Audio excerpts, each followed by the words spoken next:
I found out my best friend used my trauma for her school essay, and she won an award for it. You know that feeling when your chest goes cold before your brain even catches up? That was me, sitting on my bed, scrolling through my phone, staring at her name in the school newsletter. Congratulations to Sarah Miller for her first place essay, The Girl Who Survived. I didn't even need to read it to know. The title alone made my stomach drop. But I did. I clicked on it and there it was, my story. The same details I had told her one night when I was crying on her couch. The same pain I'd never said out loud to anyone else. Word for word, almost like she had recorded me. At first, I thought maybe I was overreacting. Maybe it was just similar. But then came the line that sealed it, a line only I had said. I still hear the sound of the crash when I close my eyes. That was mine. That was me. And she had turned it into her masterpiece. Sarah and I met in our freshman year of college. We were both awkward, broke, and constantly late to our 8 a.m. psych class. She sat next to me one morning and offered me half of her granola bar because I hadn't eaten. That's how it started, small, simple. We clicked fast. She was the loud one, always cracking jokes, and I was quieter, the listener. She liked that about me. I liked how she could make any situation feel lighter. Within a few months, we were inseparable, studying together, sharing clothes, finishing each other's sentences. She became the person I called for everything when my car broke down, when my anxiety got bad, when I needed someone to just sit in silence with me. I trusted her. Fully. We used to joke that we were like sisters who just didn't share DNA. Looking back now, I guess that's what makes this hurt so much. She wasn't just a friend. She was family. It happened one night during sophomore year. We were in her dorm room, just sitting on the floor, talking about life and childhood, the kind of deep conversation that only happens when it's 2 a.m. and you're both half asleep. I don't even know why I brought it up. Maybe because she made me feel safe.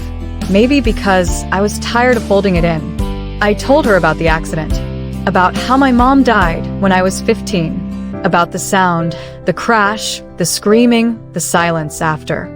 I told her how I still couldn't drive past that intersection without feeling sick. I had never told anyone all of it before, not even my therapist. But that night, with Sarah sitting cross-legged in front of me, nodding and holding my hand, I did. And when I was done, she hugged me and said, "You're so strong for surviving that." It felt like she understood me. Like maybe, finally, someone really saw me. If only I'd known she was taking notes.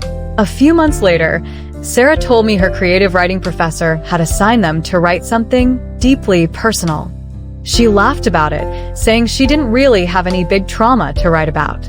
I remember joking, "Lucky you." And she smiled, that quick, half-guilty kind of smile I didn't think much of at the time. She said she might write about a girl who went through something hard but found strength. And I told her that sounded good. I even offered to proofread it for her if she wanted. She said no, that she wanted to surprise me. I didn't think twice. Why would I? She was my best friend. A few weeks went by, and she started acting weird, distant.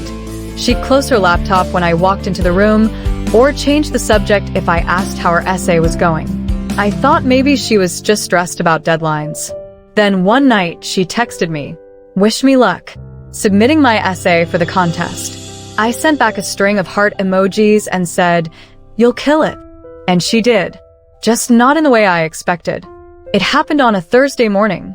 I was half awake, scrolling through my phone before class, when I saw our university's Instagram post. "Congratulations to our creative writing contest winners." I clicked it just out of curiosity, and there she was, Sarah Miller, first place.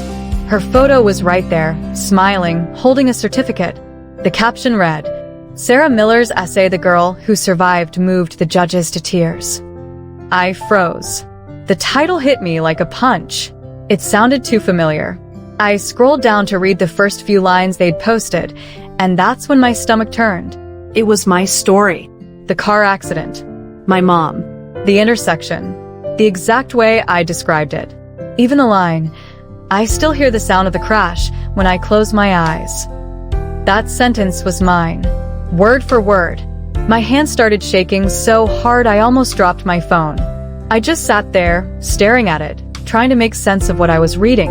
I didn't know what hurt more, that she'd stolen it, or that she'd done it so easily, like it meant nothing. I didn't text her right away. I couldn't. My hands wouldn't stop shaking, and I didn't trust what I'd say if I did.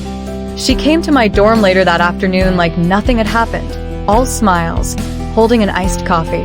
Guess what? She said. I won. I just stared at her. Yeah, I said. I saw. Her smile faded a little. Oh, you saw the post? Yeah, I said again, quieter. I read it too. She froze. For a second, I saw it. That flash of guilt in her eyes before she tried to play it off. Oh, that. It's not exactly your story, she said quickly.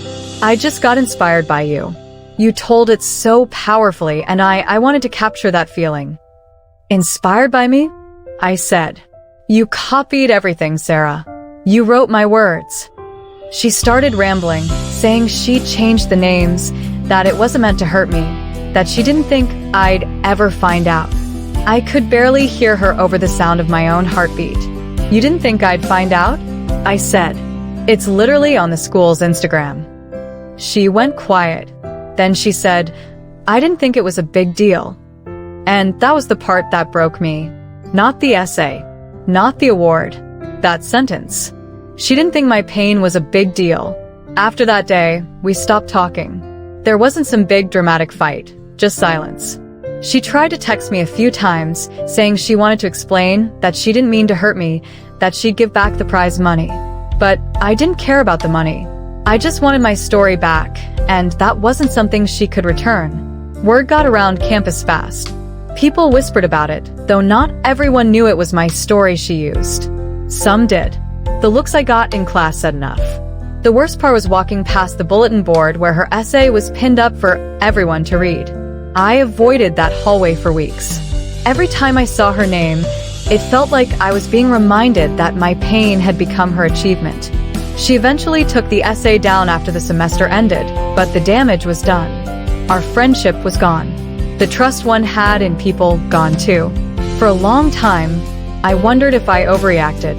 Maybe she really didn't mean to hurt me. But then I'd remember the way she said, it's not a big deal. And I knew. She just didn't see me the way I saw her. That's it for today's story. If you enjoyed it, don't forget to hit that like button, subscribe for more daily threads, and drop a comment to let me know your thoughts. See you in the next one.